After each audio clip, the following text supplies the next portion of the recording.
Euroopa Liidu institutsioonidest on kadunud päris palju inimesi mänge vaatama. Et päris kõvasti on Eestile. Ja siit kas tuleb 1-0 Latt? Ooper pääseb löögile. 1-0. Eesti meeskond läks juhtima seda kohtumist.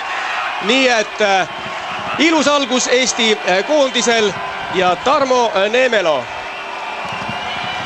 Tõepoolest ilus rünnak, vaatame veel kord peaga. Neemelo lööb peaga Latti palli ja pall põrkab. See oli minu arvates Andres Ooper, kes on seal vaba just. Andres Ooper pääseb selle lähedalt 5 meetri joonelt ja lööb kindlalt 1-0.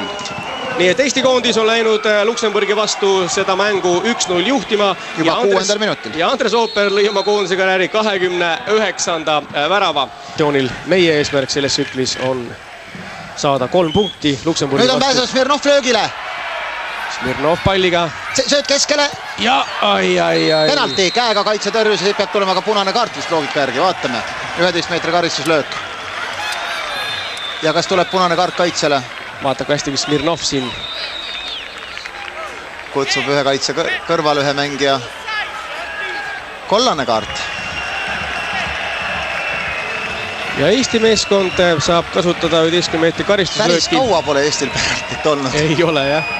Ja palli juures Andres Ooper ja kollase saab Claude Reiter. Tahaks kordust sellest näha veel kord. Enne vaatame penaltilööki.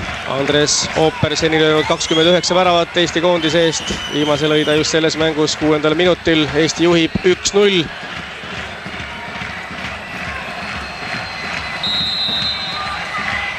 Ja Ooper lööb 2-0 kindlalt, väga kindlalt.